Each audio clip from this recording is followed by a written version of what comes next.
Okay, I hope that I am audible and my video is also, you can see me. I don't know, there is some problem today, but I will continue anyway. I hope that everything will be fine. So it's already 6:03 p.m. I will wait for a couple of more minutes so that people can join, otherwise, I will start.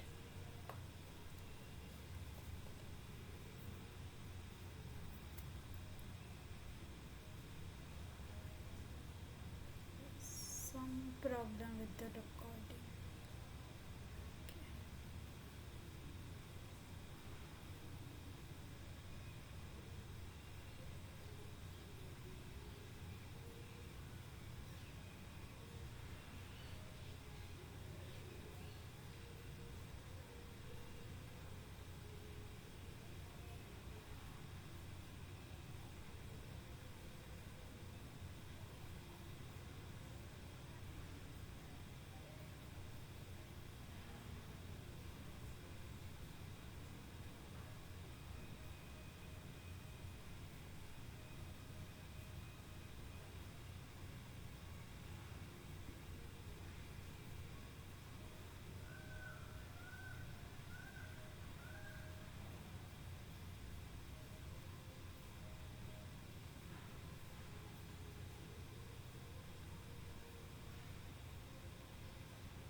Okay, there is some problem with the video.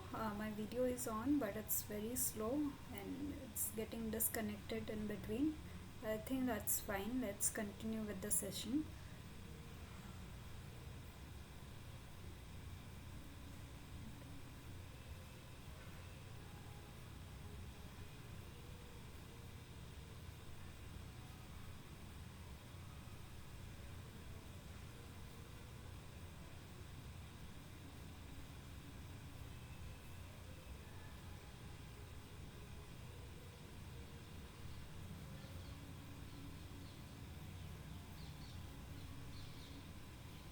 Okay, I can see myself, and hopefully, when people will join, I will be able to see them also. So, let's start the session.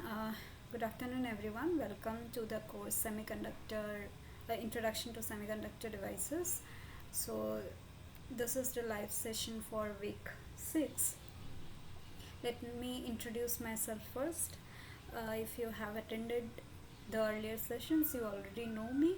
I am Ananya. I am a PhD student in the Department of Electrical Engineering, IIT Kanpur.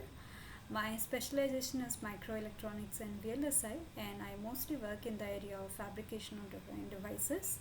So I will be the TA for this session. So I conduct the sessions in every Tuesday between 6 to 8. Okay, we have already conducted 5 sessions earlier, and this is the sixth one. And usually I start the session with a brief overview of the topics those were covered in the week. This is so that everyone is in the same page, and uh, if you have our, like, if ideally you should watch all the videos before coming to the live sessions, but even if you missed someone, you can watch later and still continue with the live session. That's why I give the overview of the topics at the beginning of the live session. Okay, so let's start with that. After that, I will move to the questions. Okay, so in the this week, so what is the topic? First topic that we discussed first is metal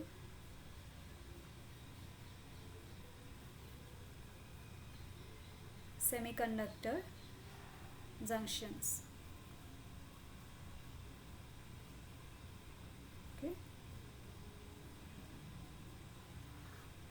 in metal semiconductor junctions, we mostly discussed about Schottky junctions. There are two types of junctions when we combine, not combine, when we connect metal and semiconductor. It can be either ohmic, it can be either Schottky. So Schottky contact is known as the rectifying contact because uh, due to that contact, the relation between voltage and current will not be linear. It will be rectifying because it shows diode kind of a characteristics. What is ohmic and what is Schottky contact, that we will discuss later also. First discuss about this Schottky junction. Okay.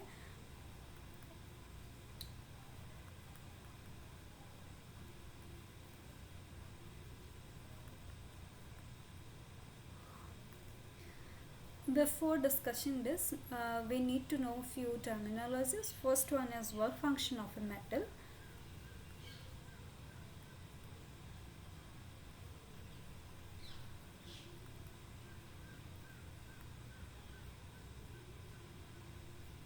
And we denote it with Q phi m. Actually phi m, it can be in terms of energy or it can be in terms of volt. Both are numerically same. Okay, so this is the energy required to remove an electron from the Fermi level of metal to vacuum level. Okay,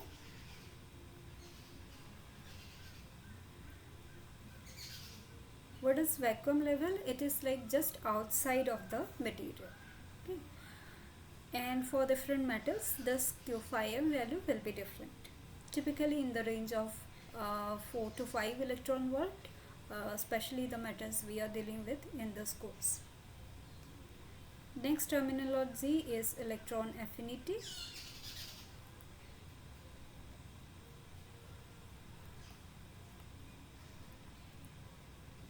This is denoted with this symbol. And what is this? This is the energy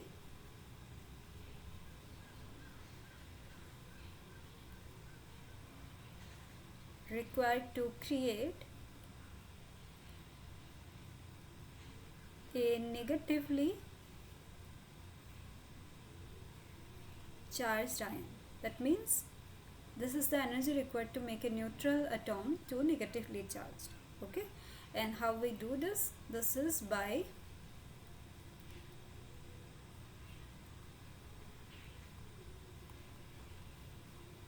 removing an electron from conduction band to vacuum level.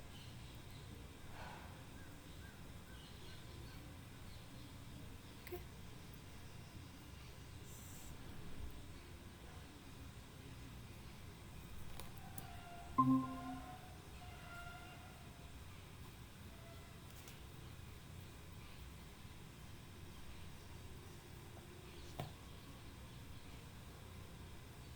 Okay, I hope I am audible to you and you can see my video. There is some problem with my camera, but I think it might get stuck in between, but I think you can still see me. Okay, That is not important. The most important thing is that whether you can see my screen or not.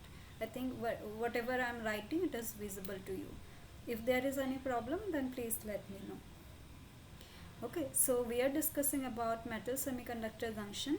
Mainly, first I will discuss about Schottky junction or Schottky kind of contact between metal and semiconductor.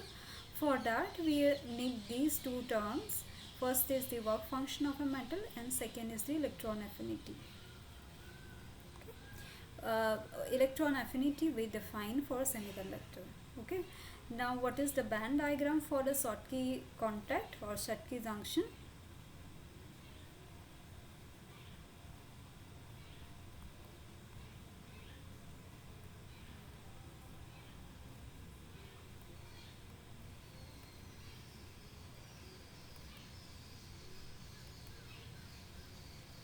Okay, so if there is no connection between the metal and the semiconductor, then the band diagram will look something like this. Say this is the metal, so this is the metal side, and it has some Fermi level EF.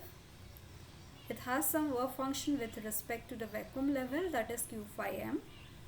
Next, let's consider a n-type semiconductor, and I'm considering for Schottky junction EF of the metal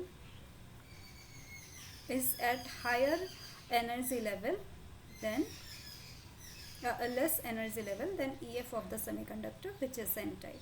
Okay, that means my phi m is greater than less than phi s. Okay, so EF will be at lower energy level. So this is my EF in the semiconductor side. Say this is EF, and because it is n-type semiconductor, my EC will be closer and the valence band will be away from the Fermi level. Okay, so this is my energy band diagram without any connection between the metal and the semiconductor. Now, when we connect this two, how we will draw the band diagram? First, again I am drawing this line, which is the junction, the Schottky junction. Okay, there is no change in the Fermi level in the metal side, so this is the metal side and this is the semiconductor. Let's say it's silicon. Okay, it may be different semiconductor, but since we are studying mostly about silicon, so I am drawing for silicon. There is no change in the Fermi level in the metal side because in metal there are many electrons. Okay, so the Fermi level will be same to even at the junction also. So this is EF, and when we connect the metal and the semiconductor, because there is a difference in the Fermi level, and when we connect it, it tries to come into equilibrium. How it happens? In this side, so EF is like till this much of energy electrons are filled, and like in case of metal till this much, and in case of semiconductor till this much of energy electrons are filled. Now electrons always try to go from higher energy to lower energy levels. Okay, and when it or you can say that from higher concentration to the lower concentration region. Okay, so electrons will move from semiconductor to the metal. So what will happen? Because of that, equilibrium will reach, and what we mean by equilibrium, our Fermi level is constant. Okay, so we will draw the Fermi level which is constant.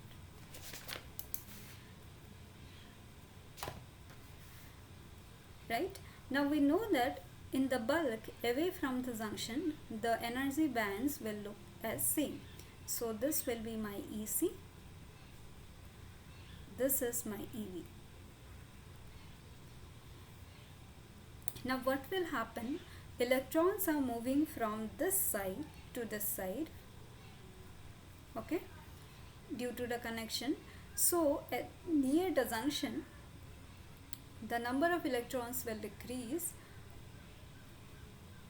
So this EC will be like this. In this area, you can see that the Fermi level is away from the conduction band, that means there are less number of electrons here. Okay. Similarly, EV will follow EC because overall this band gap is same, right? The band gap for silicon is 1.12 electron volt, so that remains constant. Now, even if the electrons from n side, because n side silicon has lot of electrons, wants to go to this side, metal side, it cannot go because electrons in the conduction band here will see this barrier. It cannot jump through this barrier. Of course, if there are some electrons which are at higher energy levels, they can pass, they can go into the metal, but the electrons which are at the conduction band edge here will see a barrier here. So this barrier is known as, again, the built-in potential due to this connection. So this is known as QVBI. Here you can see this gap becomes more between EC and EV. That means fewer electrons compared to the bulk.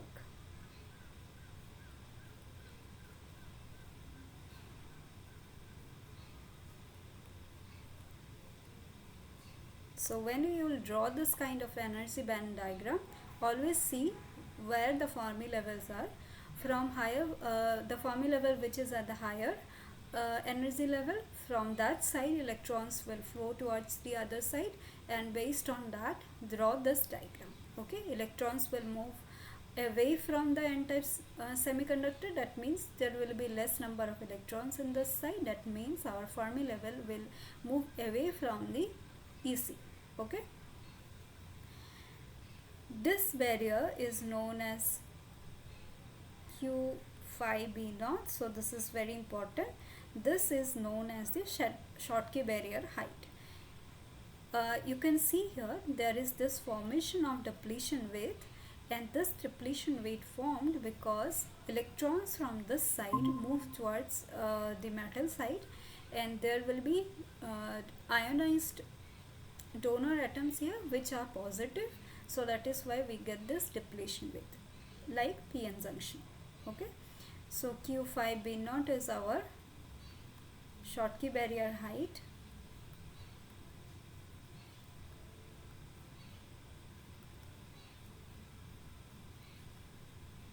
And how we can find this? By definition, it is Q5M minus electron affinity.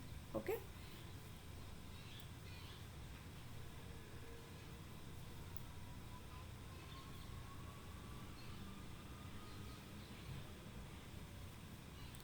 And what is QVI, or our this?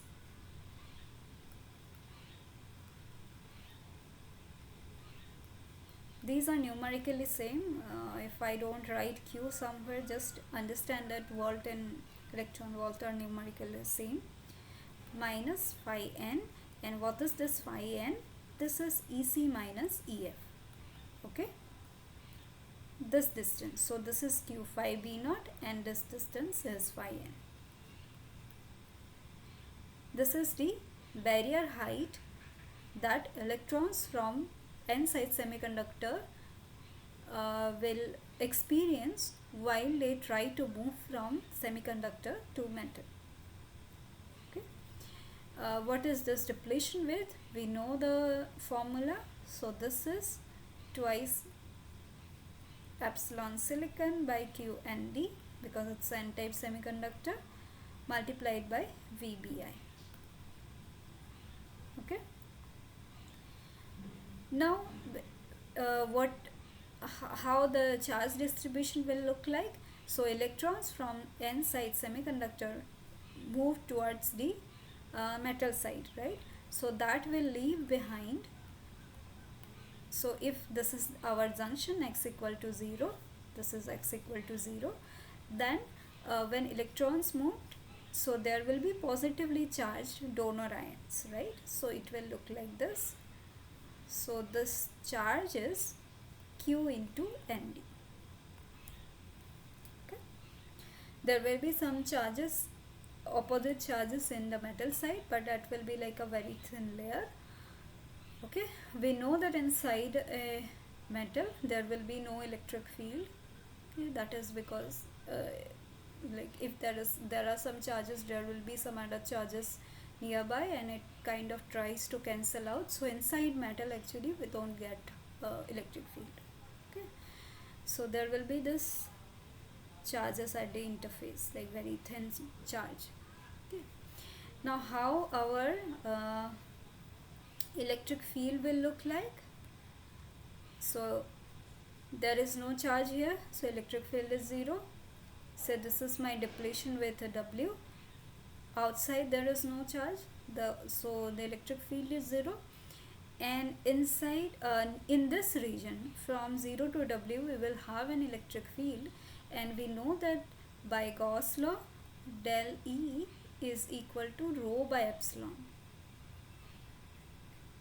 This is epsilon. Okay, that means derivative of electric field is rho by epsilon. So to find the electric field we integrate the total charge. Epsilon is anyway constant, right? So this is a constant, our rho is also constant, epsilon silicon is also constant. Then what is the integration of a constant? It will be some constant multiplied by x, right? It's a line graph. Integration of a constant is a line. Integration of a line is a it has a x square dependence term, that means it is parabolic. So this I have already discussed earlier when we discussed about p-n junction, right? So this is constant, integration will be a line. Now this is a positive constant, so our line will have a positive slope, and as our electric field has to be 0 here, so our slope will be like this. So this is a positive slope, right? This is increasing as x increases, right? So this is our electric field. And what is this maximum E naught value?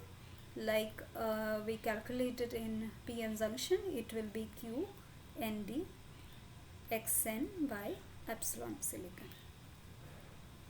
Okay, now this is our Schottky barrier junction without any bias applied. So when we apply a positive bias, what will happen? Let me just write it down. What's the difference? Okay.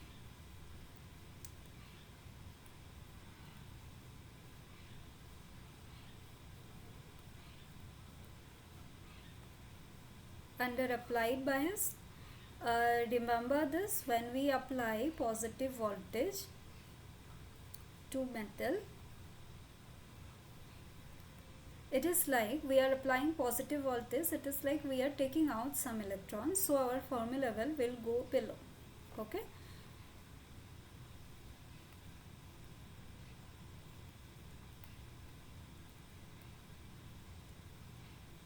and when we apply negative voltage to metal, we are applying negative voltage means we are supplying more electrons, and as the number of electron increases, the Fermi level goes up.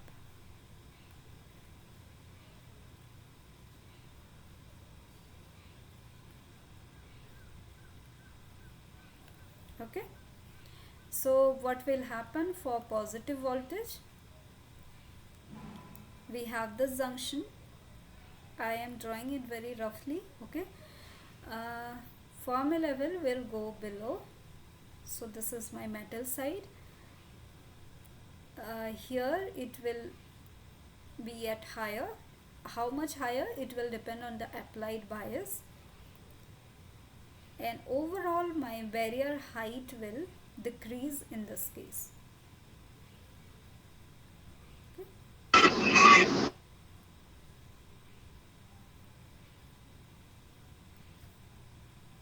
This goes below. Opposite thing will happen when we apply negative field. EF will go up.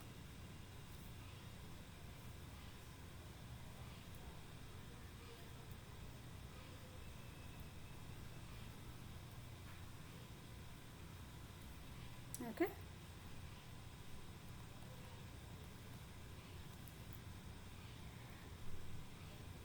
And why this happen?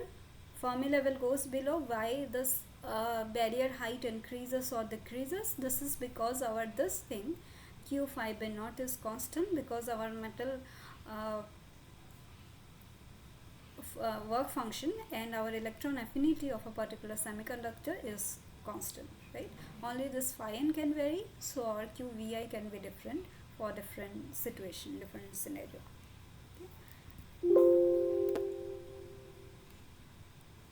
I hope like there is no doubt till now. I can move so that I can move to the next slide. If you have any doubt, you can ask.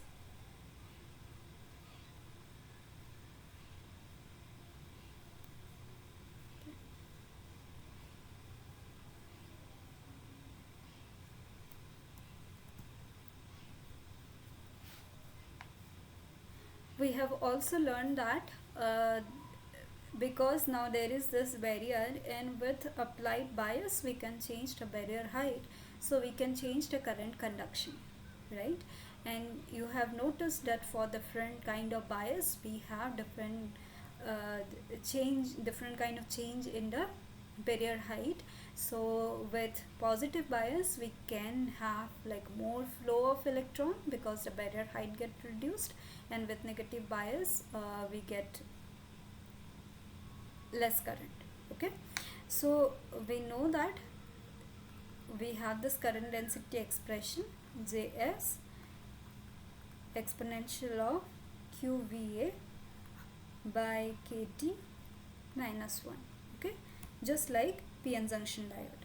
But the difference is that here this Js, which is again known as the reverse saturation current, it has a different kind of expression, a star t square exponential minus q phi bn by kt. Okay, in case of p-n junction, the reverse saturation current depends on the diffusion coefficient and doping concentration of p and n side. Because these are metal semiconductor junction, we have a different expression, and this expression has bit involved. The expression directly was given to you, so that is why I am also writing the same I am also directly writing this current expression. So we know that here the a star is known as effective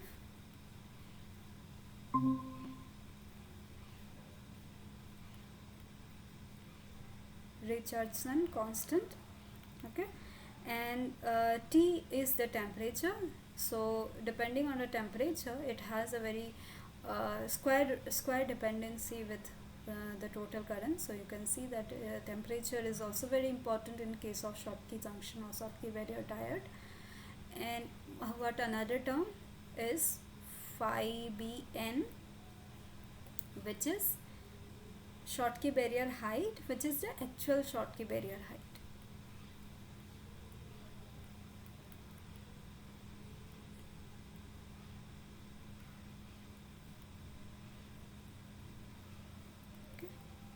Because when we are connecting this metal and semiconductor, the connection, the junction may not be like exactly how we expect. So that is why our actual Schottky barrier height can be different, and in this expression we use that value. Okay, now what another term that was significant, if you remember the graph that was shown between voltage and current, current versus voltage, what was one important thing we noticed, that Schottky barrier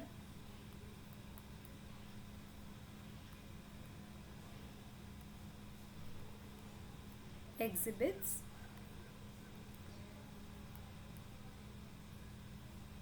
large reverse saturation current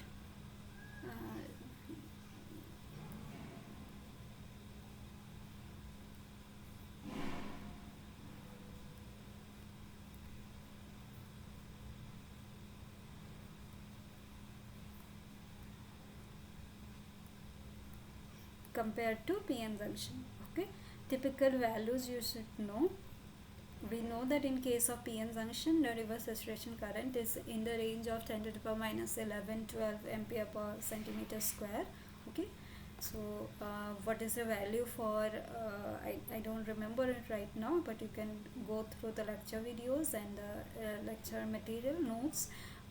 There you can find the what is typical value of reverse saturation current for Schottky barrier junction.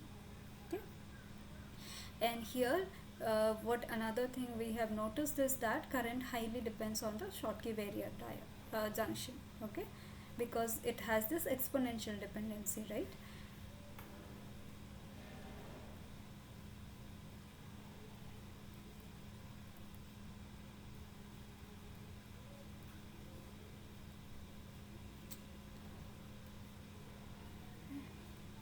Okay, so after the Schottky barrier junction, we learned about ohmic and Schottky contact. As I mentioned earlier, we are considering a particular condition here. Phi m is less. Okay, so this is higher. That means in the metal side, the Fermi level is at the lower energy level compared to the semiconductor, and this is an n-type semiconductor. That means electrons will move from this side to the metal side. Okay, but in different scenarios we get different types of contacts, and these are very important, especially when we are discussing about devices. So let's learn about that. So these are ohmic and Schottky contact.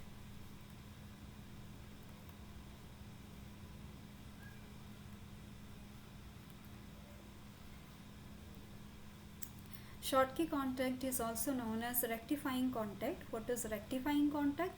What is rectifying behavior? You know, diode is a rectifying device. That means it allows when we apply allows current flow when we apply positive bias, and it blocks current when we apply a negative bias. Okay, or a very less amount of current is flowed when we apply negative bias. So this kind of contact is known as a rectifying contact. And what is ohmic contact? So ohmic contact does not depend on the polarity of the voltage. If we are applying a positive bias, it will flow current. If we are applying a negative voltage, it will flow current, but in a different direction. Okay, only the sign of the current will vary depending on the voltage, but there will be a linear relationship between V and I. That is the Ohm's law, right? From there we get this kind of we get this term, that ohmic contact. Okay, now let's talk about different scenario. First, consider that EF of metal is at lower energy level compared to EF of the semiconductor. I am using this term SC, that means semiconductor, and let's say the semiconductor is n-type. So this is the condition that we have just discussed, and in this case our phi m is higher than phi s. How phi m is higher than phi s? So say somewhere here we have this vacuum level. Okay, so this is phi m, this is chi, and this is phi n, and this difference is phi s. Okay, so here phi m is higher, and this gave us Schottky contact.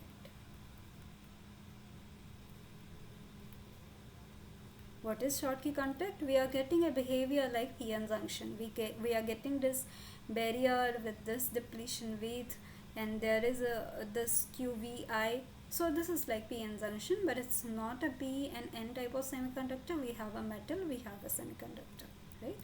So we get a Schottky contact. What happens when we have this kind of a scenario where EF of metal is at higher energy level compared to EF of semiconductor, which is n-type? That means here phi m is less than phi s. Okay, so let's see what this kind of scenario gives us.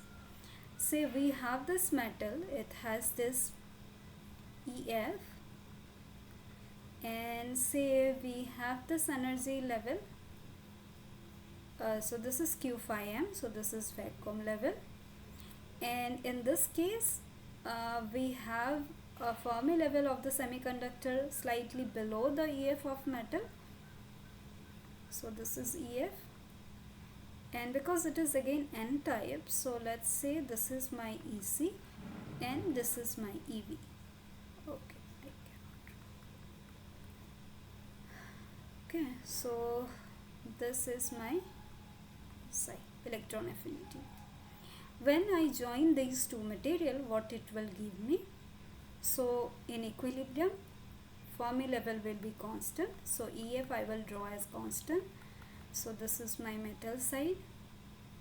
Always try to draw the band diagram, and from that try to answer this question. Don't simply just try to remember when phi m greater than phi s give us Schottky contacts.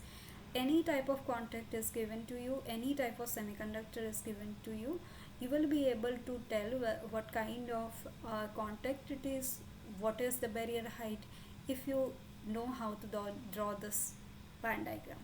Okay, now see here, Fermi level in the metal side is high at the higher position. Okay, that means there are more electrons in the metal side compared to the semiconductor. Okay, so electrons from here here will try to move towards the semiconductor side. Okay, so near the junction there will be more number of electrons compared to the bulk of the semiconductor. So first let me draw the bulk of the semiconductor, because in the bulk again this will be in the like similar condition, right? Away from the junction there will not be any change. All the change will happen near the junction. Electrons are moved towards this n side, so this again become more n type. Okay, so what it means, my EC will be now closer to the Fermi level near the junction.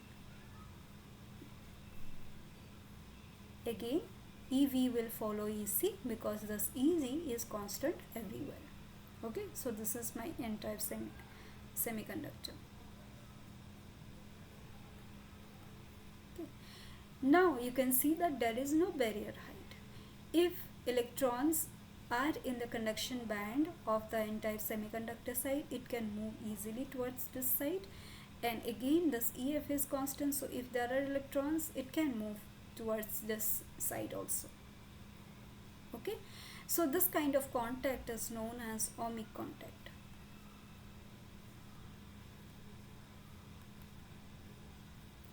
Right. What are the other two scenarios? We have discussed about n-type semiconductor. What is the scenario for p-type semiconductor? So my condition C or type C is EF of metal is lower than the EF of semiconductor, which is p-type.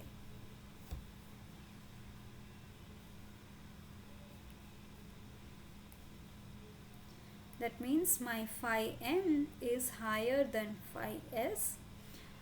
Let's draw the band diagram again. So I have this metal. This is my EF in the metal side, and in my p-type semiconductor side,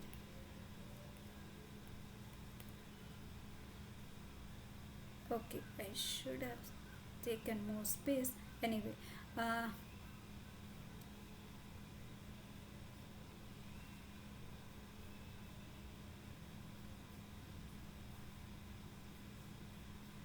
my EF in the semiconductor side is higher, right? So say this is EF, and because it is a p-type semiconductor, valence band will be closer to EV, and say somewhere here I have the EC. When I make the contact, again I will first draw the junction. As soon as I make the contacts, so this Fermi level is higher, so electrons from this side will move towards this side. Okay, so there will be an equilibrium. Okay, so I will draw my EF as constant. This is my metal side and this is my semiconductor side. Okay, now away from the junction I have my EC and EV as it is in the semiconductor side. So EV is closer to the Fermi level, EC is away from the Fermi level. Now as electrons from this side move towards this side, there are, even though it is a p type, but there will be some electrons. Now this side has become a little bit more p type, right? There are less number of electrons, so my bands will look like this. Now for electrons here, it's a barrier, but we are talking about p-type semiconductor, so we are talking about holes which are in the valence band. Now as I discussed earlier, electrons try to move from higher energy level to lower energy level. That means electrons try to move towards downward. Okay, this energy levels are with respect to electrons. In case of holes, the energy values increases downwards. Okay, so holes also try to move from higher energy to lower energy level, but in band diagram, so these are known as electronic band diagram. In case of holes, how holes will try to behave? Holes will try to move towards upward in this band diagram. Okay, actually it is moving from higher energy level to lower energy level. So the holes will try to move from here to here, so upward. Okay, so you can see for the holes there is no barrier, it can move upward easily. The bands are actually favoring it, so that means we are having a ohmic contact here.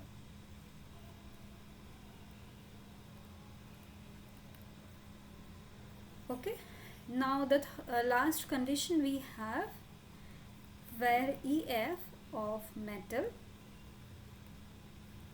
is at higher energy level than EF of semiconductor, which is p-type. Okay, that means my phi m is less than phi s.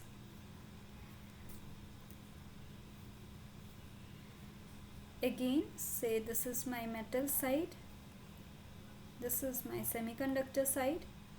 So metal energy level is this, Fermi level, and say my semiconductor has EF here. EV will be closer, so this is EF. Okay, EV will be closer because it's a p-type semiconductor, and say EC is somewhere here. How the contact will look like? Constant Fermi level. Away from the Fermi level it will look same, EV, EC. Here electrons from metal side will go towards this side, so there will be more number of electrons near the junction. That means EC will be closer to the Fermi level, so bands will look like this. Now when a hole in the valence band in the p-type semiconductor will try to move towards the metal side, it will see a barrier. Okay, hole energy increases downwards. Remember this always. Electron energy increases upward in the electronic band diagram. So for hole it will see like a barrier. It cannot jump through this to come here. So that means it is a Schottky contact. Okay, this is the barrier width. That's how we classify whether it is a ohmic contact and Schottky contact. Let me tell you why this is very important. Say you are making a device, say p-n junction. You have this p-type semiconductor and n-type semiconductor, right?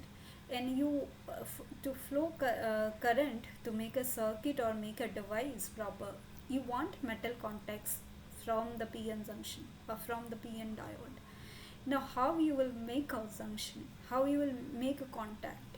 You want PN junction to behave like a rectifying device.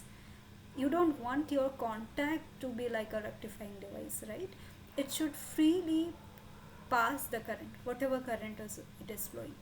So for that reason, we need an ohmic contact.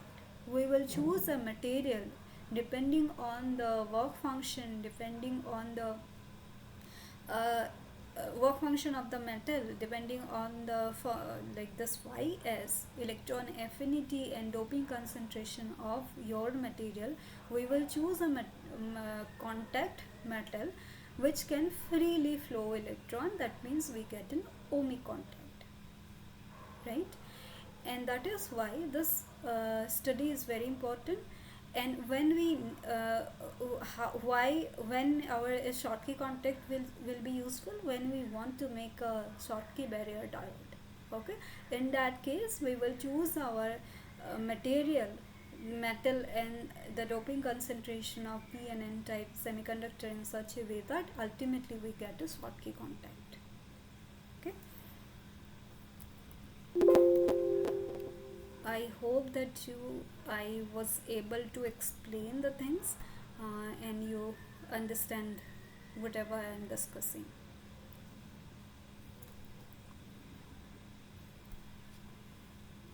So this was about metal semiconductor junction. If you have any doubt, you can ask. Otherwise, I will move to the next topic, which is mass capacitor.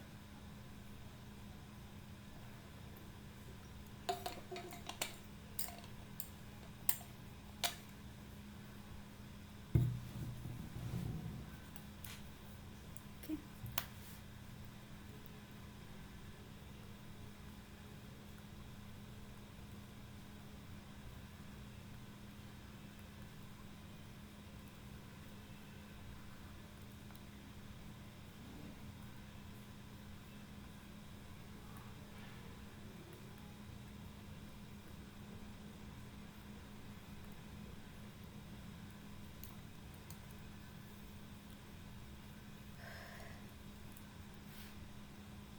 Next topic is MOS capacitor. MOS capacitor is a two-terminal device. It's like a capacitor, but instead of two plates and capacitor that we normally have, here we have a metal in one side and semiconductor in another side, and there is a dielectric layer in between, which is the oxide layer.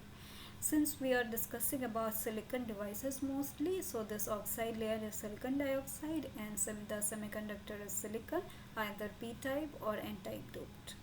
Okay, this is the building block for MOSFET, which is a four terminal device, so we will discuss about it later. uh, Before that, it is very important that you understand MOS capacitor and energy band diagram, how the uh, what are the different regions, accumulation, depletion and inversion. Okay, that will if you understand all these things clearly, then MOSFET will, that chapter will be easier. Okay, now here we are, when we are discussing about MOS capacitor, we are considering ideal MOS capacitor. Okay, there are few assumptions.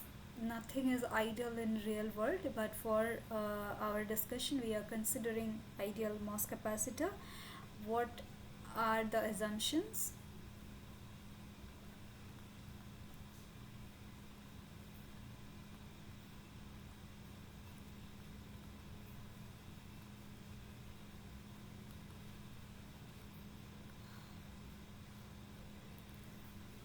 The assumptions are given in the class, so I will just very briefly say that the important ones I will say: metal and semiconductor Fermi levels are same.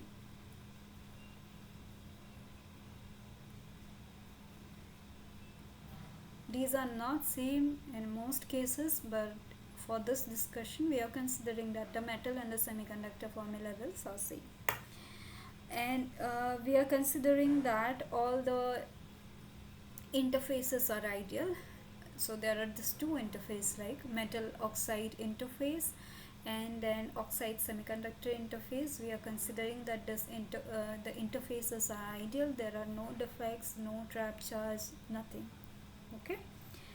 And the third assumption is the metals are thick enough to be considered as an equipotential surface. What it means, say we have this block of metal, we are applying some voltage here, okay, at this surface, and we are also getting the same voltage at here, everywhere. Okay, so metal is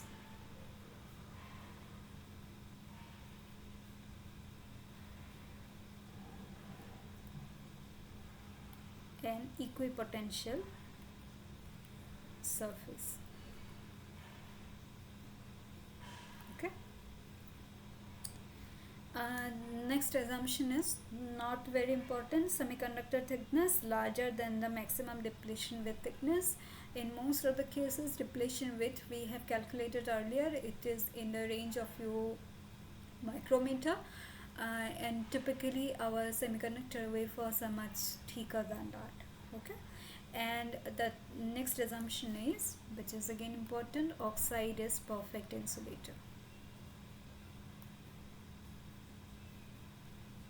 Everything's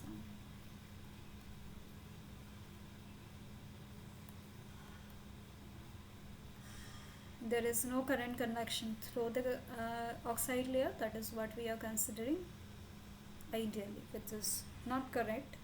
There are, in some scenarios, there can be tunneling and other kind of conduction through the oxide layer also. Okay. So how the most capacitive will look? We have the semiconductor. Say this is a p-type silicon. There is this oxide layer, the thickness is T-ox, and there is a metal layer on top. Okay, so this is metal, this is oxide, and this is our semiconductor. And say we apply some voltage VA, and so this is a positive, and there will be negative charges. Okay, so there are just separation of charges, and that we can change with this voltage VA, and that's why we are saying that it's a capacitor. There will be some electric field, and this electric field will be in this direction here between the metal and the semiconductor interface through the oxide layer, and it's given by this formula TOX. Okay. So let's see what are the things that can happen when VA is positive at the insulator.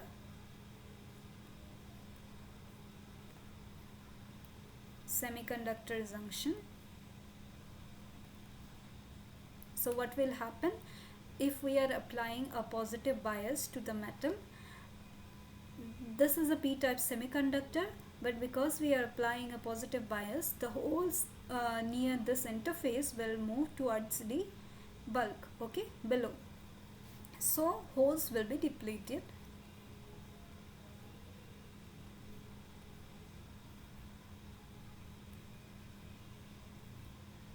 And when holes are depleted, what it leaves behind? It leaves behind the ionized acceptor atoms, right? So which are Na plus, Na minus. So there are some negative charges here, but in this area, but these are fixed charges. Na minus, these are fixed ionized acceptor ions.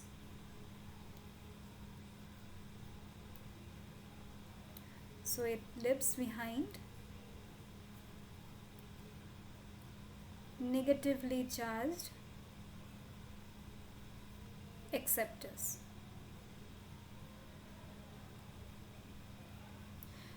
So when it leaves behind negatively charged acceptors and holes are depleted, so that means this is known as the depletion. Okay, so this condition is known as depletion when we apply a positive bias to the metal if our semiconductor is p-type silicon.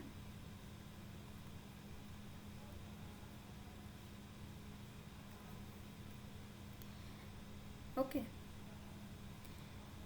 Now, what can be the other conditions when we have a VA which is less than 0? That means we are applying a negative bias.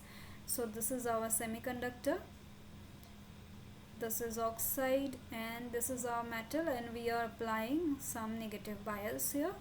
Negative bias will attract the holes, so there will be more number of holes which are accumulated near the interface.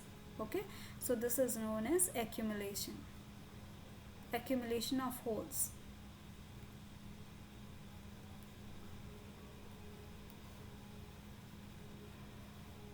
Again, this is true if our initial substrate is p-type silicon. If it is an n-type substrate,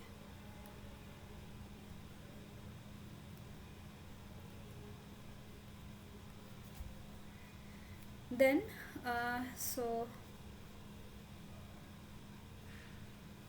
when we are applying a positive bias, so this is n-type, there are electrons, so those electrons will go.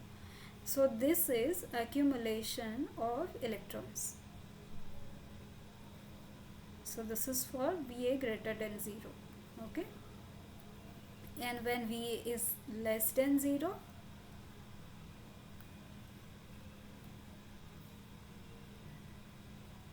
so electrons will move towards the bulk, so electrons will be depleted and there will be positively charged donor ions. So this is known as depletion.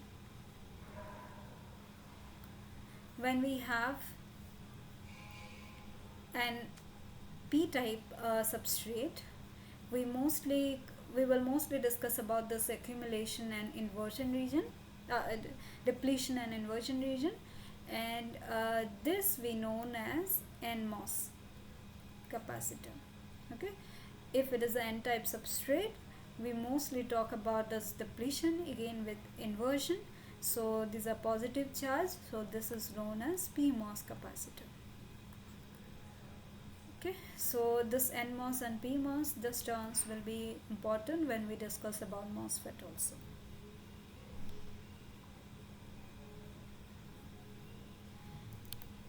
Now we will discuss about energy band diagram of MOS capacitor in the next week also, but very briefly as it was discussed in the class.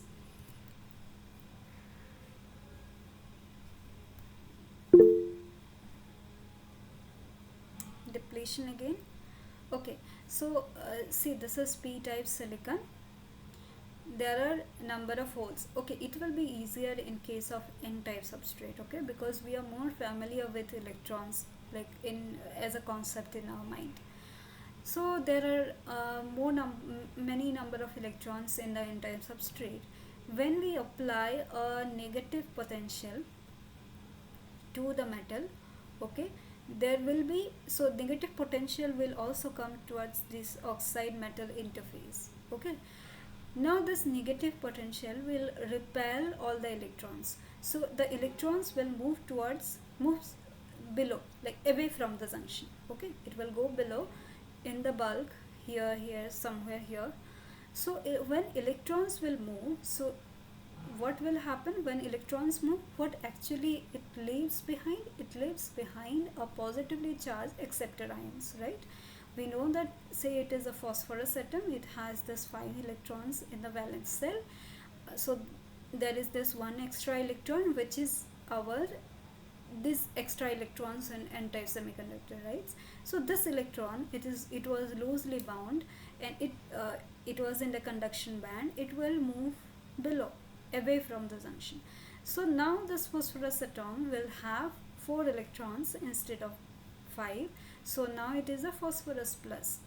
Whatever Nd we have, donor electrons, it will create a positively charged ion. So these are these positively charged ions. Okay, and this depletion will happen up to a certain distance. So this weight we known as W. So this is like the effect of this negatively applied bias we have, and because of that we get certain depletion width. Okay, I hope it is clear. opposite thing will happen when we reverse the bias voltage. Okay, in that case electrons will try to go towards the interface. Okay, again very briefly about energy band diagram.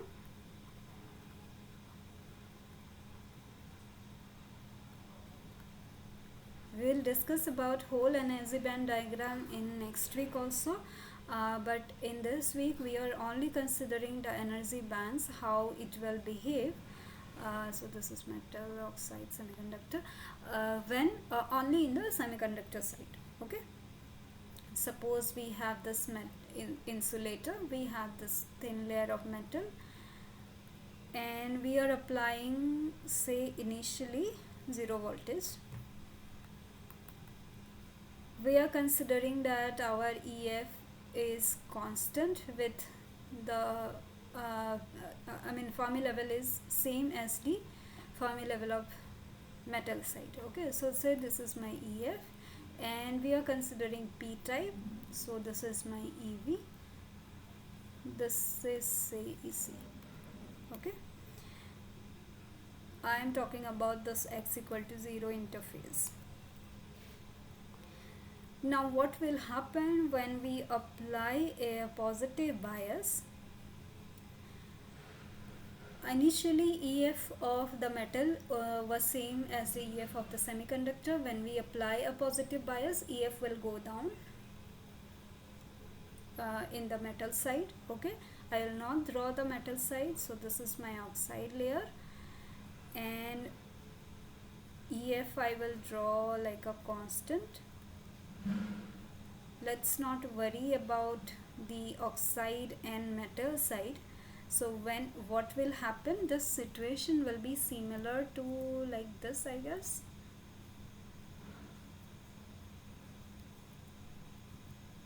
Okay, so we are discussing about n-type. Okay, now what will happen, we know that when VA is greater than 0, that means it is a depletion. Okay, holes will be depleted, so there will be less number of holes at the interface. So how it is indicated in the band diagram, initially EV was closer to EF in this area. Okay, so I will draw away from the junction, this is again same. What will happen, let me draw this one. In this near the junction, holes will be depleted, so this is less P type. Okay, so this EV will be away from the Fermi level, so this is my EV, and again this is my EC. EC will follow EV. Okay, this is my depletion region W. Okay, there will be some charges here which are negatively charged donor ions, right? So this is Q and A, just like PN junction that we discussed earlier.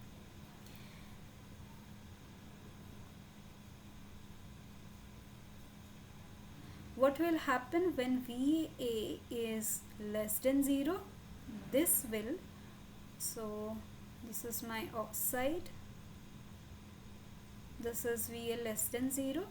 There will be accumulation of holes, right? So let's say this is my EF, this is EV away from the junction, this is EC away from the interface. Now there will be accumulation of holes, so EV will be closer, right? Something like this. So this is accumulation.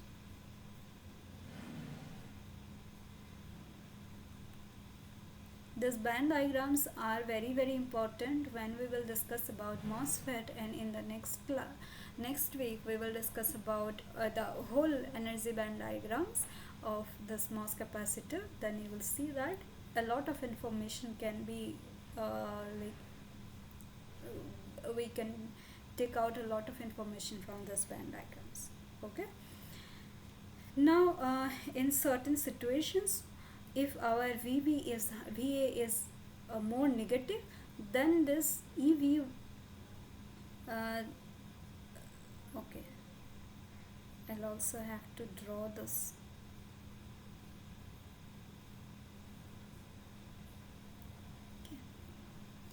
here you can see that this is my EI, okay, intrinsic Fermi level, and we know that in case of p-type semiconductor, this EI is always higher than EF, okay. That means EF is more closer to EV, and it's below EI, okay. In certain cases, if the bending is too high, then this EI can be it will it can cross EF, okay. We know that at that point um, the type of our semiconductor will has inversed, okay. If it is a p type and become n type, if it is n type it become p type, okay. So that is known as inversion. That was discussed briefly. We will discuss again this topic in the next week also, but for the time being you should be clear with what is depletion and what is accumulation, how it happens when we apply a positive or negative voltage to the metal junction, in case of what happens in case of p-type substrate, what happens in case of n-type substrate, okay. So these were the topics those were discussed in the last week. I hope there is no doubt and I can go to the question and answer section.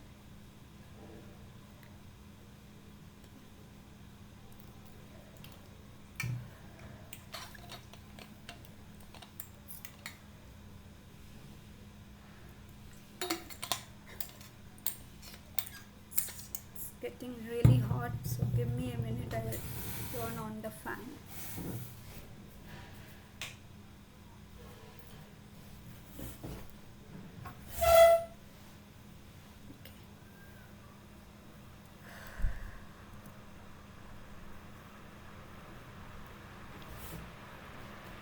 There might be some background noise due to the fan, but I think it's okay. If you can hear me, then it's fine, I guess. Okay, so this question was asked in the last class. She is not in the class today, but I will discuss. She can check it later. Okay. So there was this doubt what the steady state concentration, steady state condition means.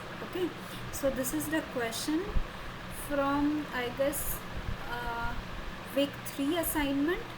Okay, this is question number 4.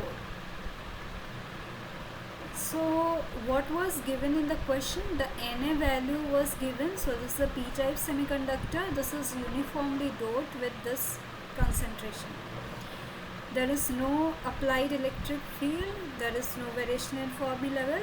That means a light source is incident at the end of the semiconductor as shown in figure. The steady state concentration of excess carrier at x equal to 0. So these are excess carrier, okay. These are excess carriers. So you remember there is this concentration of electron, there is this concentration of holes. N0 is the equilibrium electron concentration, P0 is the equilibrium hole concentration. In our case, this was P0 is approximately equal to Na, which is this value, okay, and Ni is Ni square by P0, N0 is, okay. N and P are N plus delta N, and P is equal to P0 plus delta P, okay. So this delta N and delta P are same because electrons and holes are generated in pairs, unless we are considering it as a p-n junction where holes are moving from one side to another side. But if it is a uniform semiconductor, then electrons and holes are generated in pairs, so delta N is equal to delta P. This delta P and delta N value at x equal to 0 is given as this. So these values are given. I don't think these are necessary for, okay, I think it is needed. Then the question was determine the steady state excess minority carrier function as a distance of x. Now what is this steady state means? Steady state means delta N by delta T So this term is 0. Okay, if you remember the minority carrier diffusion equation, how the minority carrier changes. So in this case our minority carriers are electrons. So this is 0 because this is a steady state, and whatever the carriers are generated here, those will diffuse because there is a concentration gradient, and electrons will diffuse like this. And how it will diffuse? It will recombine with the holes in the bulk. And how much distance it will travel? This is the ln, right? This is calculated by this. Okay, the values are given. We are using this Einstein equation we can use and can find the ln expression. Now in steady state, what is the minority carrier concentration? How it changes with respect to distance? So this is delta n naught exponential minus x by ln. This we were discussing. The steady state means that this is not changing with time. This value is 0. Okay, and then we can solve the ordinary differential equation that we get from the minority carrier diffusion equation, and we can find this we have already discussed earlier, so I'm not discussing again. If the doubt was what steady state means, that means this.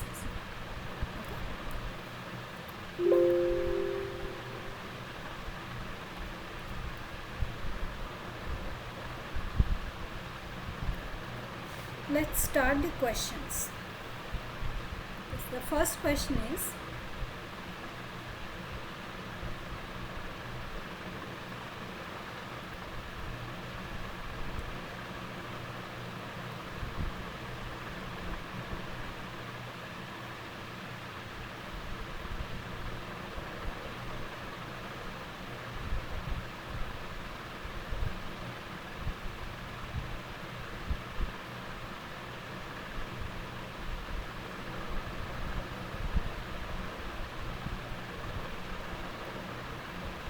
how does the depletion region of a Schottky diode change under reverse bias? So there are few options.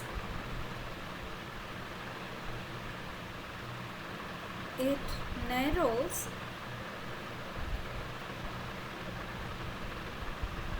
as the reverse bias voltage increases.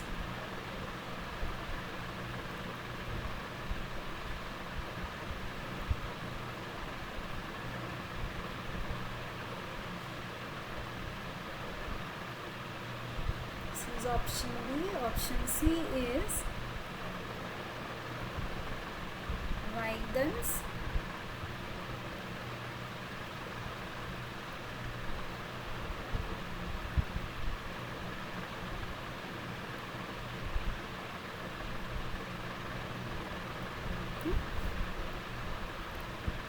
last option is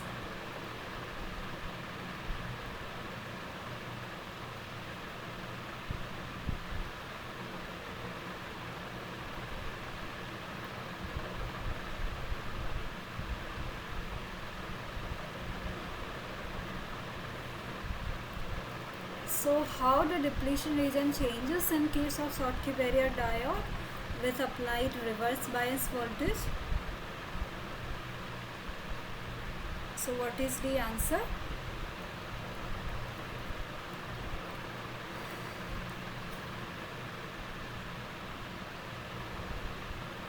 So what happens in case of reverse bias? We apply negative voltage, right, to the metal side. So when we apply negative voltage, our Fermi level in the metal side, this is in semiconductor, will go up, right? There will be more number of electrons. Say earlier it was here, it moved towards here. There will be no change in the semiconductor side, or we can say that we are taking the semiconductor side as reference. So it will be here. This is EF. This is N-type semiconductor, so EC will be closer.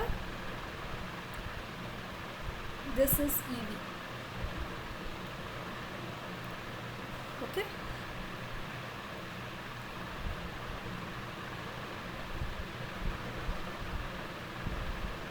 This barrier height will increase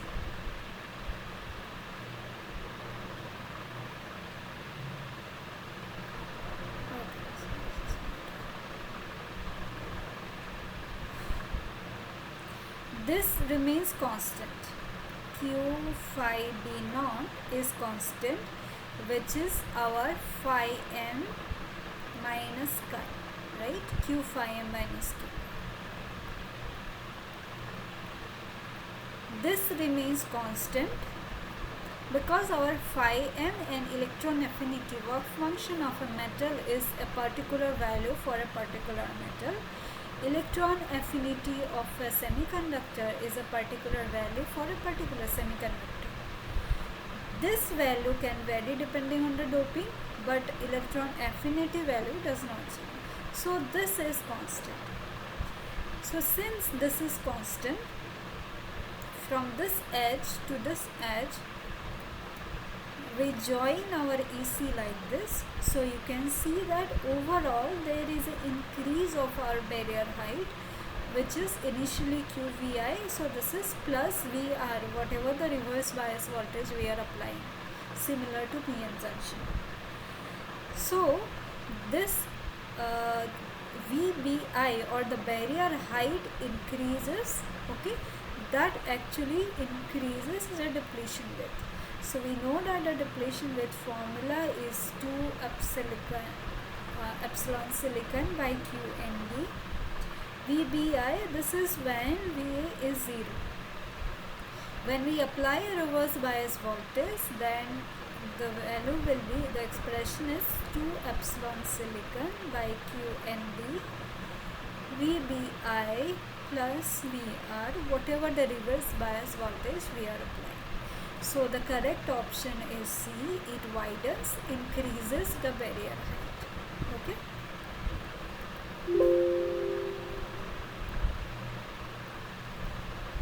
Let's go to the next question. For this question, this graph is given. So this is electric field. Okay. So this is not energy. So this is electric field. Right? You can see the unit also. This is volt per centimeter, so that means it is electric field. The question is,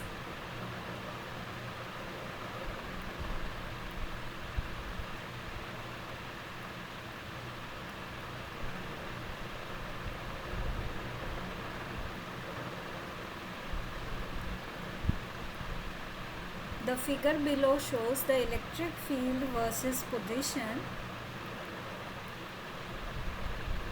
in a metal semiconductor diode, that means a Schottky diode.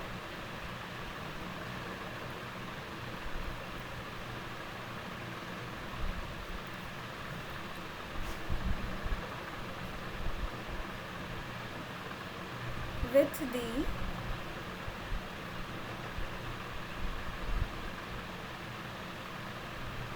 semiconductor doping concentration of semiconductor is given 10 to the power 16 per centimeter cube. The semiconductor is silicon.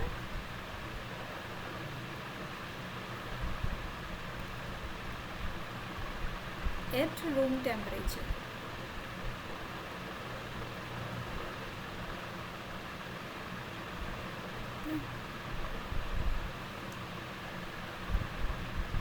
It is in equilibrium, that means no external bias is applied and our Fermi level is constant.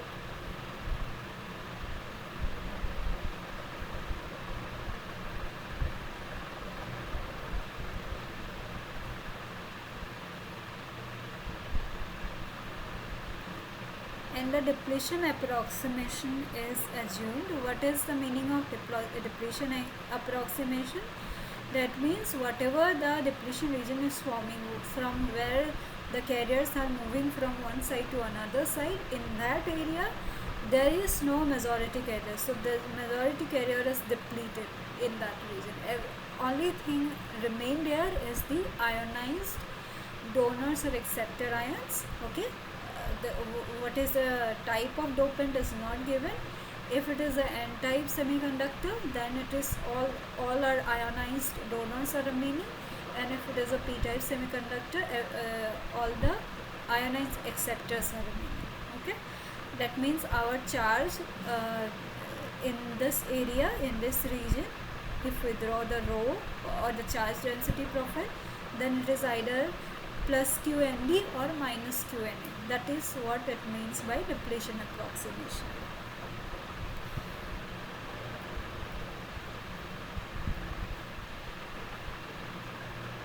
You may assume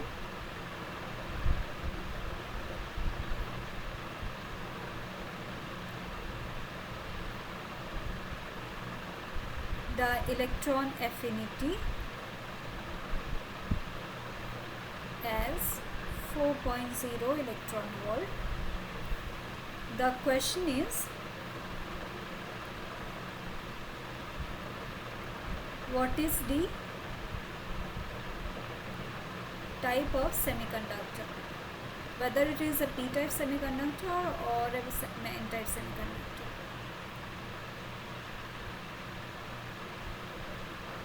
Options are n-type,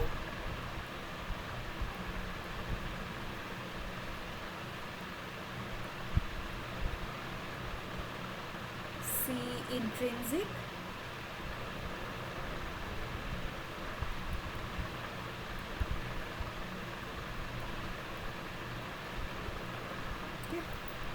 P++ heavily doped. So how we will answer this question? We learn that from depletion region we determine the charge, and from charge using Gauss law we determine the electric field. We will do something reverse in this question. Okay, so we know that from Gauss law dE, derivative of electric field, is equal to rho by epsilon. Okay, rho is our charge density, right? And what is electric field? Integration of rho by epsilon dx. Here we can see that, so electric field is 0 in this area, electric field is 0 in this area. So our only electric field is from x equal to 0 to x equal to this value, right? So this is linear. So we know that if we have a linear electric field, that means our rho by epsilon is constant. That means we have this kind of a scenario. Okay, our rho is constant, epsilon is already constant, dielectric constant, and this is x, and this is linear, right? It is changing with linear. So our electric field is linear, that means our charge is constant. Now whether it is plus QND or minus QND, let's say we have a n-type semiconductor and we have a charge distribution like this. If it is an n-type semiconductor, it will have plus QND charge, right? After depletion approximation, we will have this kind of a charge distribution. And when I try to integrate it, so what it will be? Electric field will be, electric field is 0, there is no charge here. Electric field is 0 here. There will be some electric field. This is constant, it's a positive constant, so we will have a linearly increasing graph. Okay, the graph trend will be like this, linearly increasing. So that means we will have this kind of a charge, because this has to be 0 here, right? And why this discontinuity here? Because we know that in metal there is like a sheet charge. If there is a sheet charge, we can have like a direct jump in the electric field. Otherwise we don't have this jump. If we have a p-type semiconductor, then we will have a charge distribution like this. This is rho. We will have a negative charge, right? So this is my minus q and a. What will be the electric field for this? Oh, this is x. Electric field is 0 in the metal, so this is the metal side, right? Electric field is 0 outside the depletion region. This is negative. Again, this is a constant. So we will have a linearly increasing or decreasing graph. But because our constant is negative, so we'll have a linearly decreasing graph. So our electric field will look like this, because electric field will be decreasing and it will go to 0 here, right?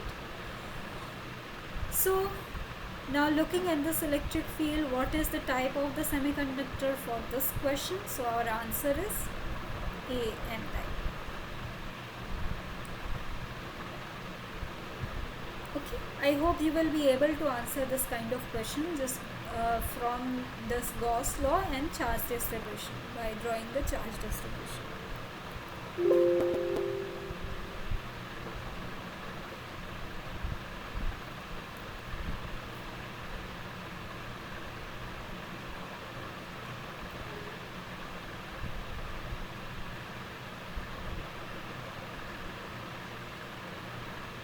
For this next question also, it is same as the previous one.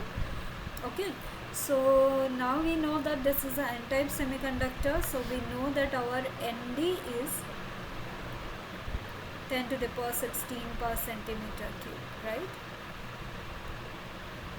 This, and it is silicon, it is at equilibrium. So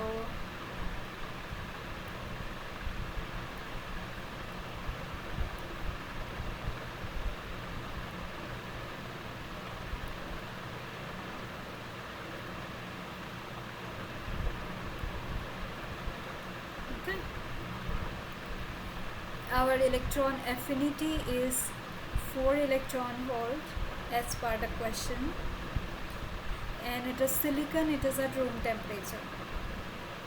The question is,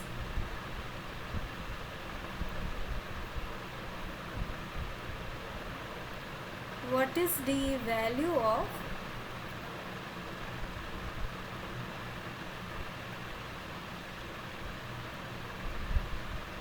Schottky barrier height? There are few options given: 1.62 eV,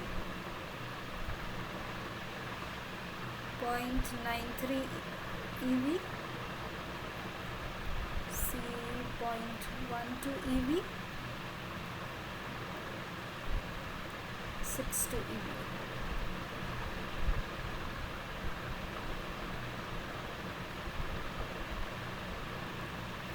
So how we will do this question?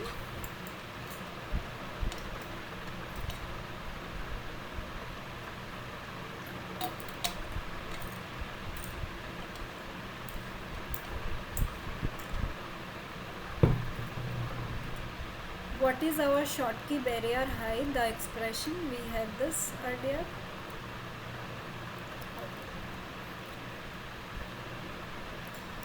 This is my Schottky barrier height, right? Q phi m minus chi. Or we have Schottky barrier height in this VBI expression also.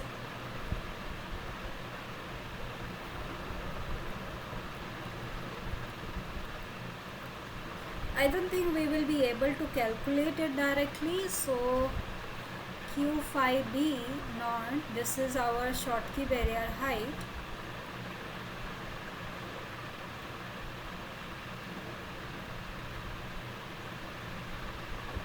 And this is equal to phi m minus chi. Okay. So these values are not given. This is given, but phi m we don't know. Let's try to use the other equation. So VBI is equal to phi b naught minus phi n, where this phi n is EC minus EF.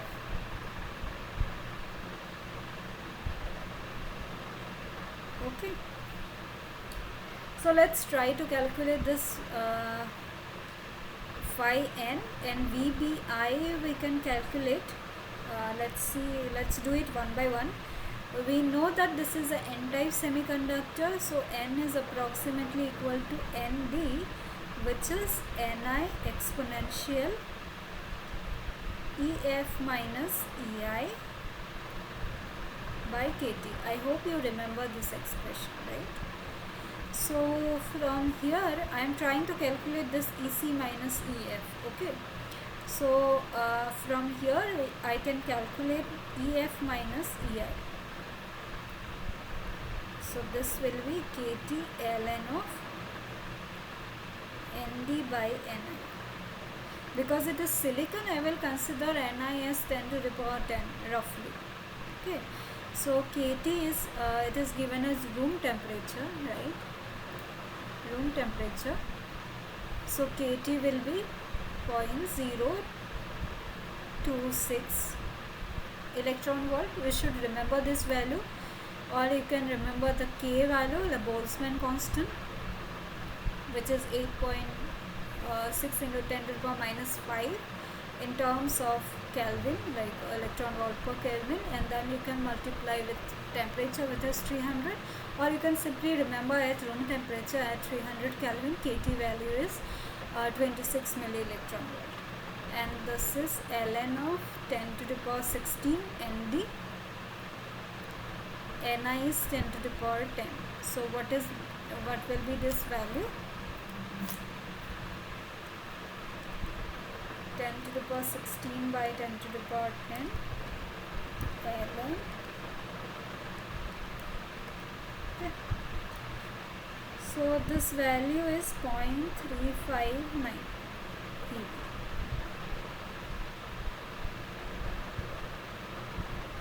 So if say this is the band diagram, this is EC, this is EV, EI is somewhere here, and somewhere here is my EF, because this is an n-type semiconductor.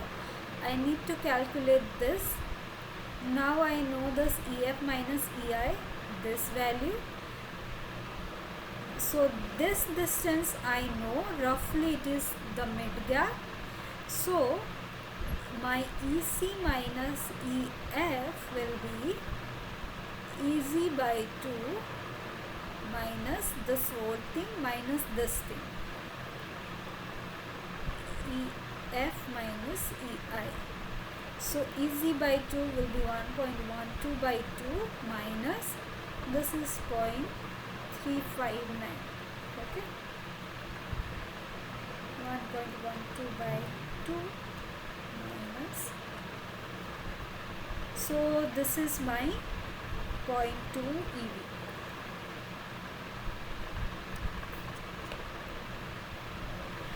Right, now I know this term.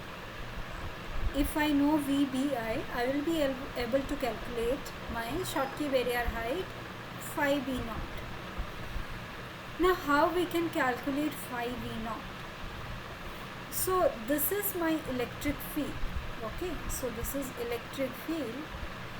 We know that by using Poisson's equation, to determine voltage we do minus electric this integration. That means potential or voltage is the area under this curve, electric field curve. This we already know, right? We have studied in PN junction. If we integrate the electric field area with respect to x, we will get the potential or VBI. So what will be our VBI if I consider this area? This is like a triangle, right? So what is the area of a triangle? Half into base into width, right? So a base into height. So this base, this height is my E naught. E naught value is given, right? So this is E naught into, this is the width. This value is also given. So this is W, width of the depletion region. So this is my into 3.6 into 10 to the power 4 into what is this, x 0.23 into 10 to the power minus 4. So what will be this VBI in terms of volt? What will be 3.6 into 0.5 into 0.23, 0.414 volt. So therefore what will be my phi B naught or Q phi B naught? I will write it in electron volt term. So this plus this, right? So 0.414 plus this 0.2. This will be my 0.614 eV. So what is my answer? The closest one is D. So answer is D.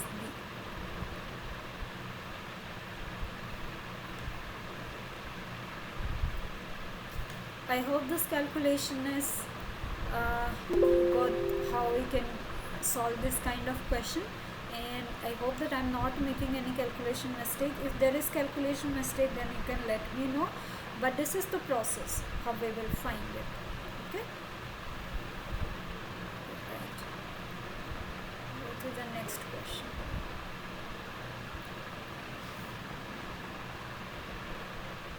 Again, this is also related to the last two questions.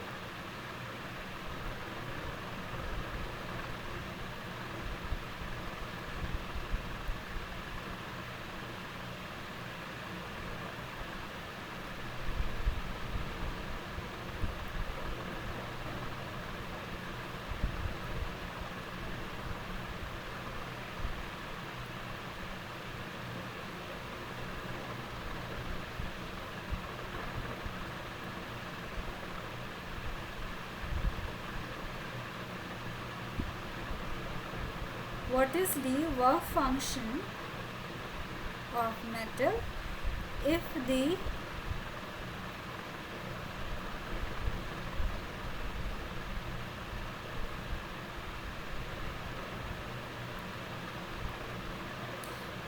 actually I don't need the parameters given in question 2 and 3, just directly calculated. What is the work function if the electron affinity is 4.03 electron volt? So there are options: 1.62 eV, 4.65 eV, 9.2 eV,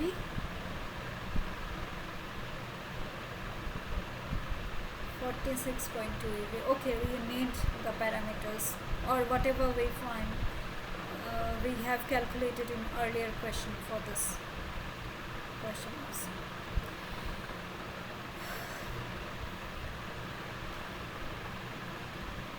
So I hope that you are also solving the questions along with me, and how we will solve this. So we have to find the, we know that phi B naught, I am not writing Q, this is just phi m minus m. So we need to find phi m, which is the work function of metal, which is phi B naught plus m. So this value is given to us as 4.03 eV,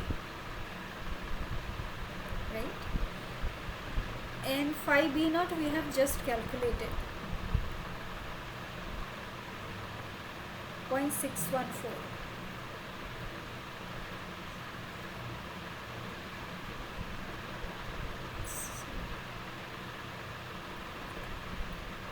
I'll not write it in electron volt terms.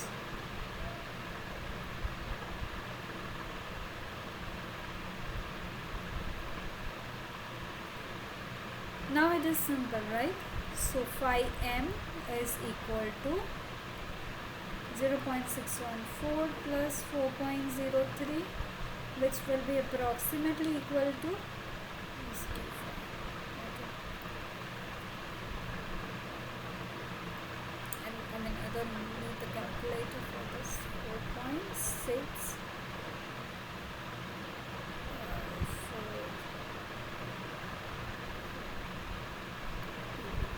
which is approximately equal to, I'm just looking at the options, so this is approximately equal to 4.65 EV, right? So this B.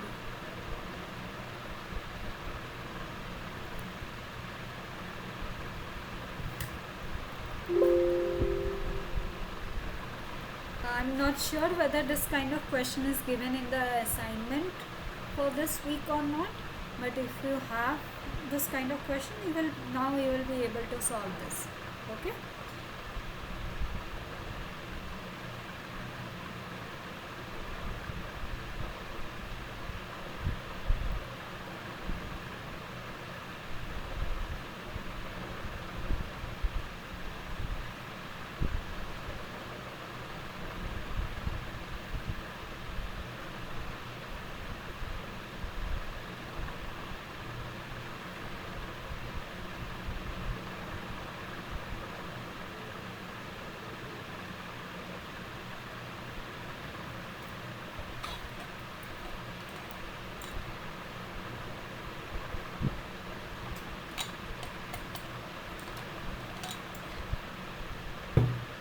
Let's go to the next question.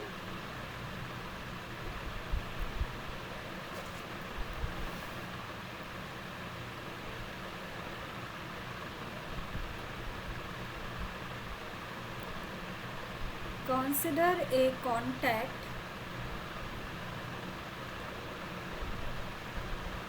between tungsten, so this is the metal,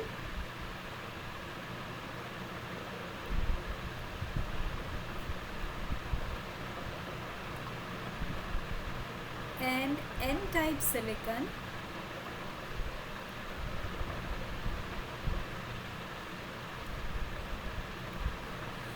the doping density is given as Nd equal to 10 to the power 16 per centimeter cube at 300 Kelvin.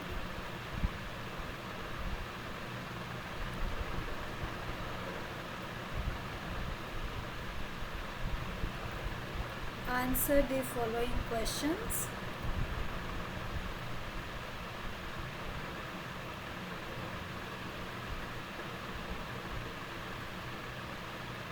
In a metal semiconductor diode for zero applied bias,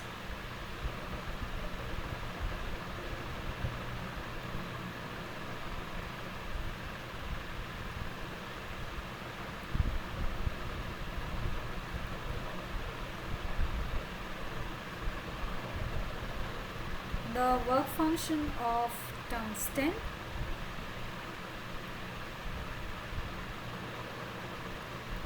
is 4.55 volt and electron affinity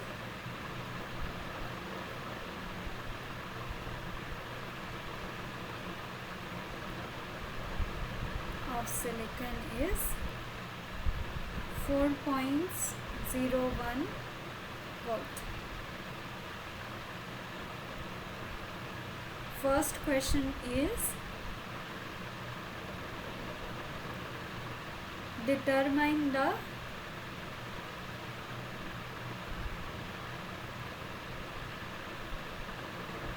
theoretical barrier height.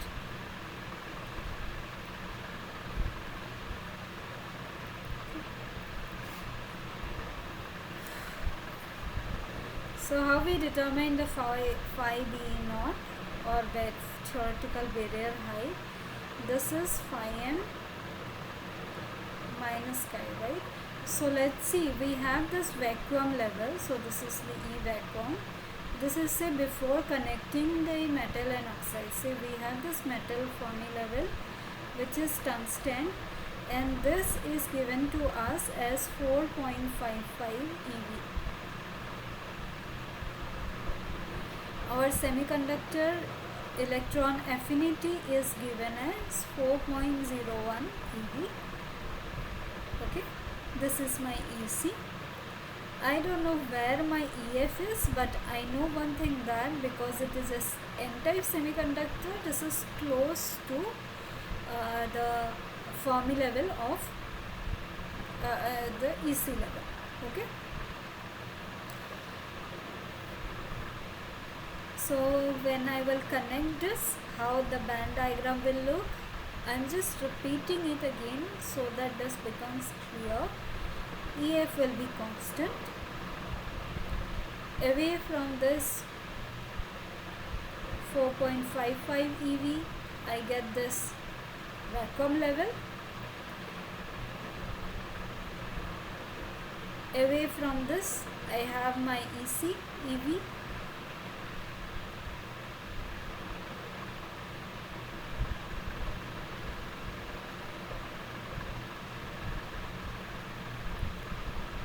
Say, I'm not drawing it to the scale. Say this is my vacuum level and this distance is 4.01 eV.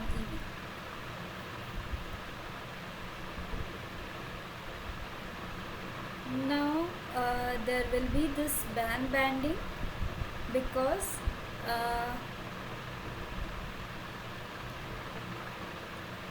as per this diagram, whatever I am drawing, this will be say these are almost same. So say let's consider there is no banding,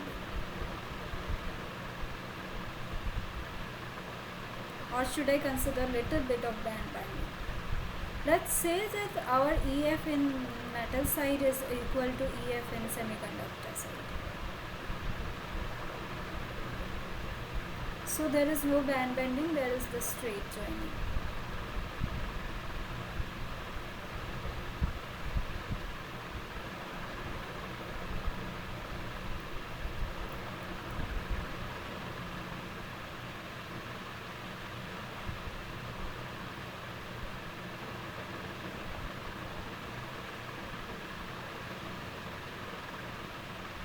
Okay, but this is a Schottky barrier diode, right? So I should have a Schottky contact. What is the condition for N-type semiconductor?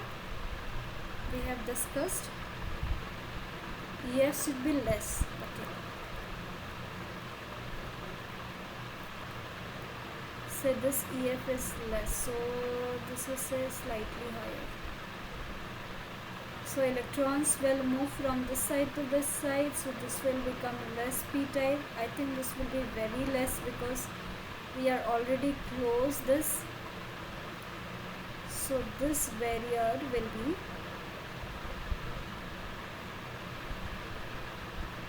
there will be slight binding here also. Okay. So this value will be, so this is like the difference between this and this.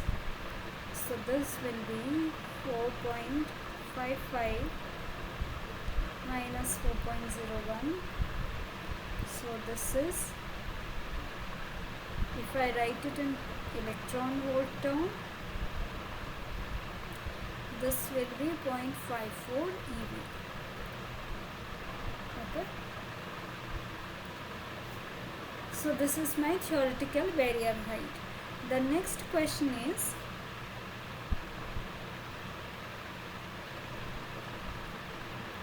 determine the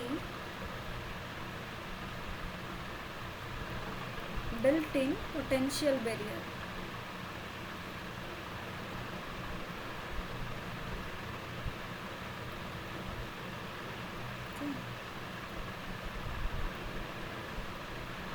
What is VBI? VBI is phi B naught minus phi n, which is phi B naught minus EC minus EF, right? So this is my EF.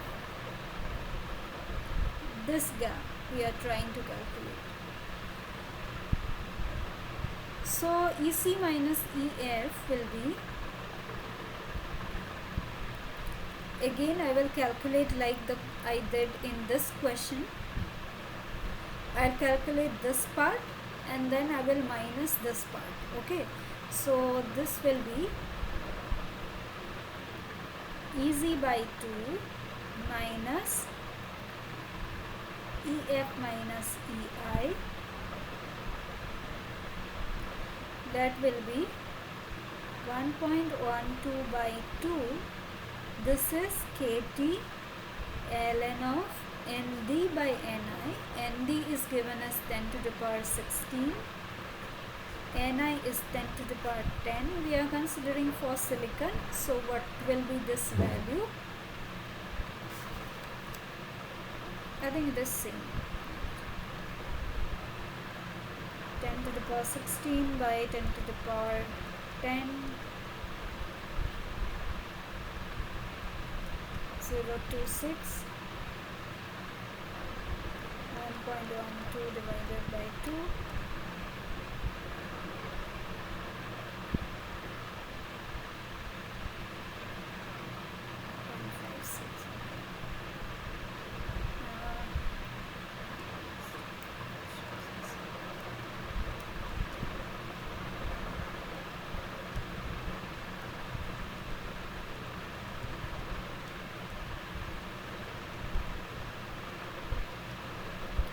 So this is 0.2 eV.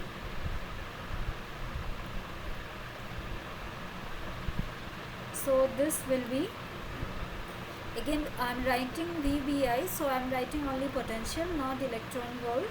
So this is 0.54 minus 0.2. So this is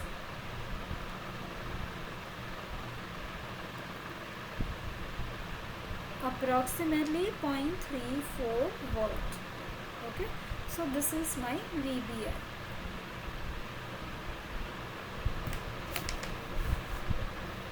This much of voltage, this much of potential, electron from inside is noticing if they try to move from semiconductor side to the metal side, from semiconductor side towards the metal side.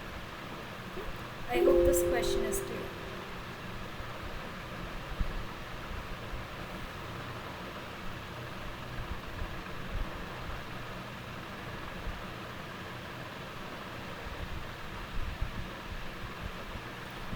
We have 5 minutes. I can do one more question. So let's take this.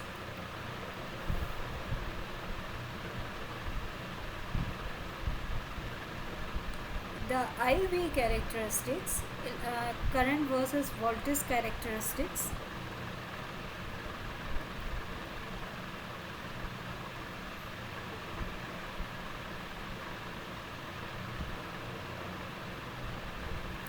For 3 different devices.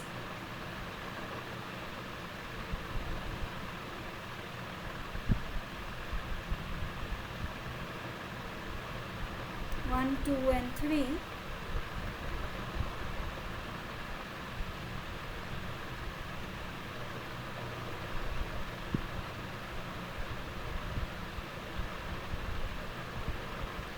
So the IV characteristics are like this. So this is not straight, but it's a straight line. Okay. So this is voltage, applied voltage VA. This is current. First one is this. This is for the first device. I'll use a different color. So this is, say, for the second device. So this is device 2.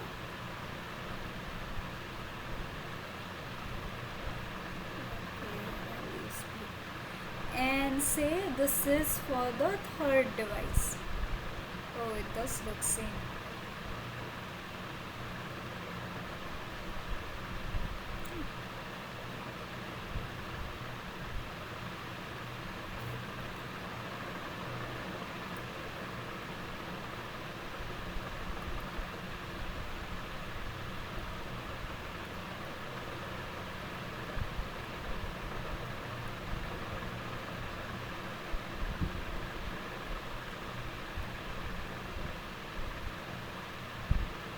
So there are few options. One is the first device is Schottky,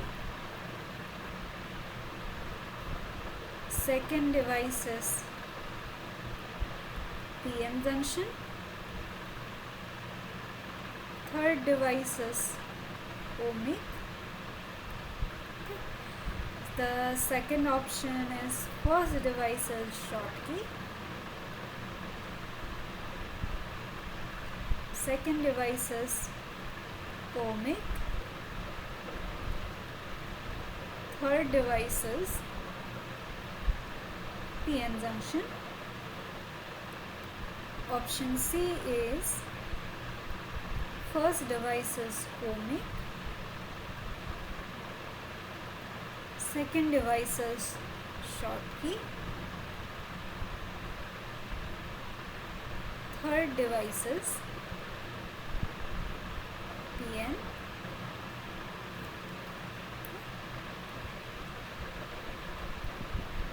Option D is first device is ohmic, second device is PN, third device is Schottky.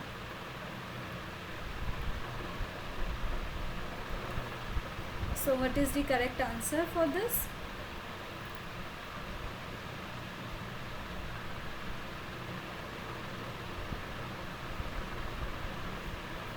See, one option is straightforward. So first device is a linear IV, that means it is ohmic, right? Now these two devices, 2 and 3, has this Schottky kind of behavior, rectifying kind of behavior, right? Which is true for both Schottky barrier diode and PN junction diode. But you can see that the cutoff voltage is different. Okay. So what we learned about this cutoff voltage, or we have not heard the term cutoff voltage, but this is after which voltage the current increases significantly. So it's like that. So we know that in case of, if you remember the lecture videos where this IV characteristics are shown, where we studied that the reverse saturation current for Schottky barrier diode is highly dependent on barrier height, and it is significantly different compared to PN junction, and it exhibits large reverse saturation current. Please look at the lecture material again, the class notes again. There you will see that this voltage, this cutoff voltage for PN junction is actually higher compared to Schottky barrier diode. We know the diode has a cutoff voltage around 0.7 eV. Here you see that this value, even for the calculation, so these are the values given. It may not be exact value, it's even smaller than that. Okay. So if you please go through the lecture videos again, and from that you will know that this is the device 2 is our Schottky barrier diode, and our device 3 is actually PN junction. How I am saying this? Based on this voltage values. Okay. I hope this is clear, and we are almost it's almost time, it's 8 o'clock. So I will stop here. If you have any quick question, then you can ask, otherwise I will stop the session.